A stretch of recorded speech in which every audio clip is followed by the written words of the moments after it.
اور جب سے تم نے احترام رمضان المبارک ترک کر دیا، تمہاری آبرو کو لوگوں نے کھیل بنا لیا، اور اب تو لوگوں کو احساس گناہ بھی نہیں رہا، احساس جرم بھی نہیں رہا۔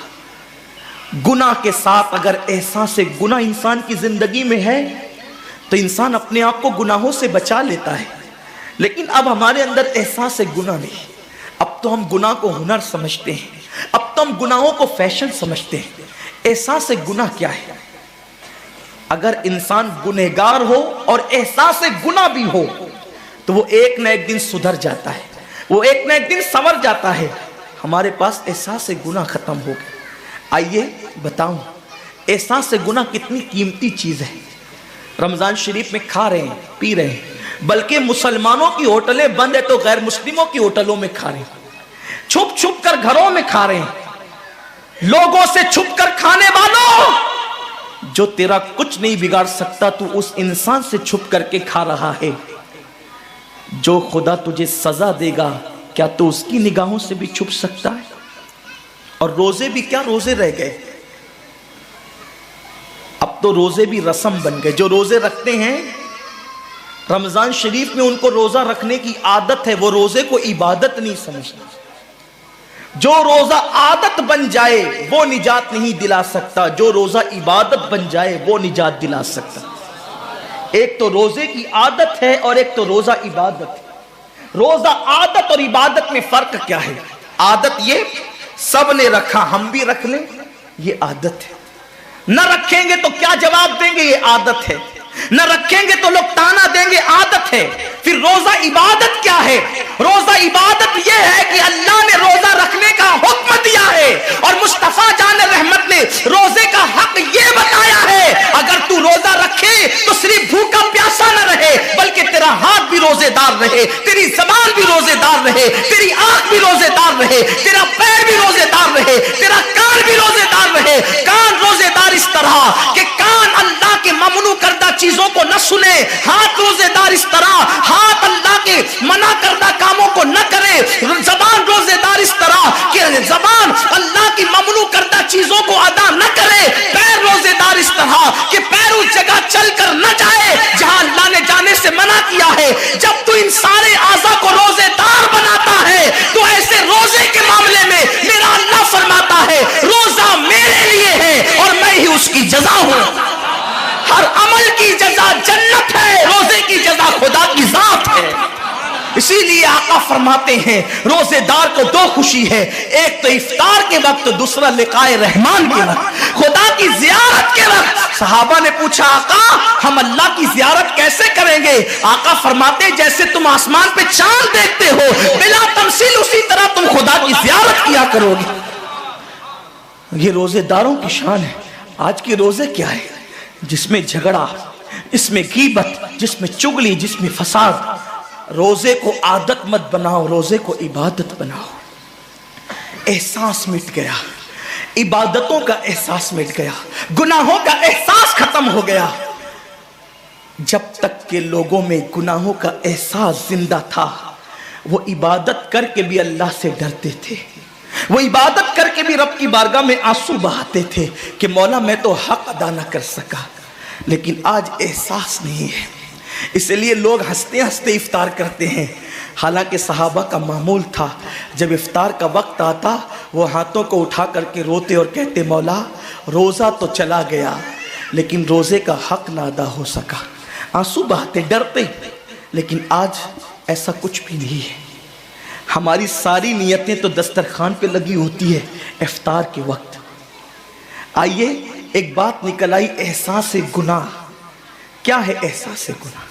آقا نے فرمایا نا کہ جب رمضان شریف کا حق ضائع کر دو گے تو اللہ تم سے عزت کو چھین لے گا، تم ذلیل و رسوا ہو جاؤ گے۔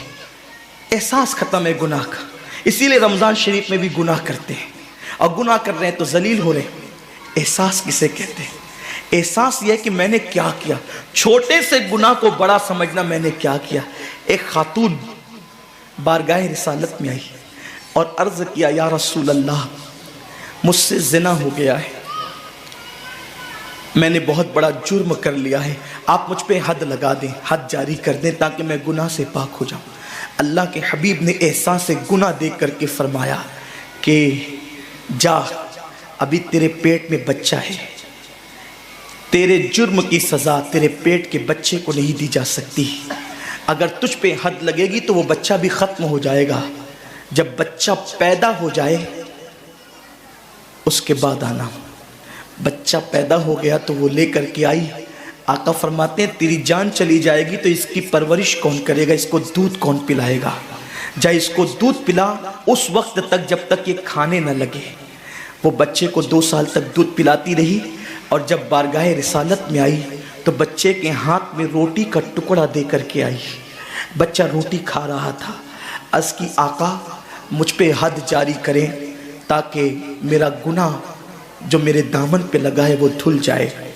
حضور نے 3 مرتبہ اس کو اپنے دروازے سے ٹالا، اگر کوئی دوسرا ہوتا اس کو ڈھیل دی جاتی تو وہ بھاگ جاتا، دوبارہ پلٹ کرنا آتا، لیکن احساس گناہ تھا، گناہ کا احساس تھا کہ یہاں گناہ مٹ جائے تاکہ وہاں جواب دینے سے بچ جاؤں۔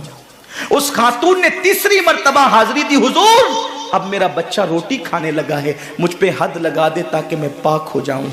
اللہ کے حبیب نے فرمایا اللہ کی بندی، جب اللہ نے تیرے جرم پہ پردے ڈال دیے تھے تو تو نے اظہار جرم کیوں کیا؟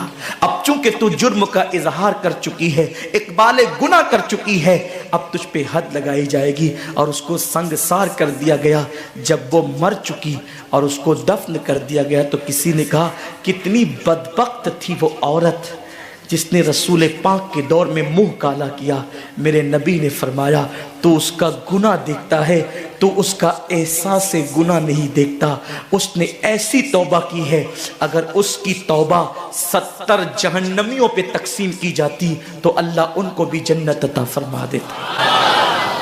آقا کریم صلی اللہ علیہ وسلم فرماتے ہیں جو رمضان شریف میں گناہ کبیرہ کرتے ہیں، اب گناہ کبیرہ کی بہت بڑی تعریف ہے، اس کو نہیں بیان کروں گا، لیکن جو گناہ کبیرہ بڑا گناہ کرتے ہیں، پہلی بات تو چونکہ میرا مسلک صوفیہ ہے، صوفیہ سے کسی نے پوچھا کہ گناہ بڑا کیا ہے؟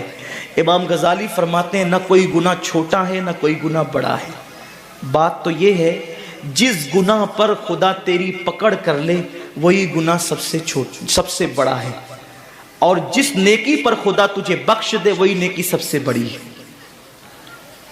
کسی گناہ کو چھوٹا سمجھ کے مت کرو، پتہ نہیں وہ کس گناہ پہ ناراض ہو جائے۔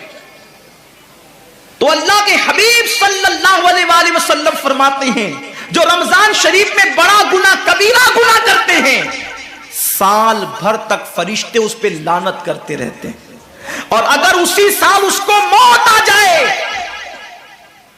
اسی سال جس نے ماہ رمضان میں گناہ کبیرہ کیا تھا، اس نے بڑا گناہ کیا تھا۔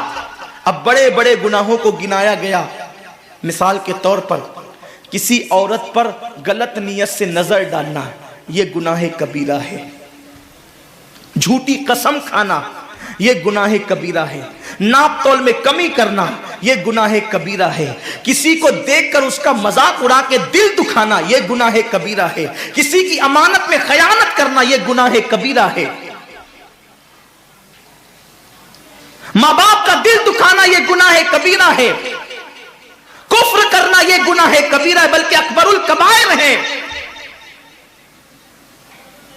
70 کی فہرست امام سیوطی نے گنائی ہے، اور پھر 70 کی فہرست گنانے کے بعد فرماتے ہیں 70 پر یعنی 1 2 3 4 والا 70 نہیں، بلکہ اللہ کے حبیب نے یہاں جو 70 فرمایا ہے یہ 70 گنتی والا 70 نہیں ہے، بلکہ کثرت بتانے کے لیے 70 ہے۔ جیسے کہ ہم کہتے ہیں نا میں نے تجھے 50 بار سمجھایا تو نہیں مانا، میں 100 بار تیرے گھر آیا تو نہیں ملا، تو اس کا مطلب یہ نہیں کہ 99 کے بعد ایک جو ملا کر کے آتا ہے وہ 100 نہیں، گنتی کا 100 نہیں، یہاں 100 بتانا کثرت بتانے کے لیے ہے، یہاں 50 کہنا کثرت بتانے کے لیے ہے۔ تو اللہ کے حبیب فرماتے ہیں 70 بڑے گناہ ہیں، یعنی اتنی طویل تعداد میں اتنی کثرت سے ہے بڑے گناہ کہ تم ان کو شمار نہیں کر سکتے، بس اتنا کہ جس گناہ پہ خدا ناراض ہو جائے وہ بڑا گناہ۔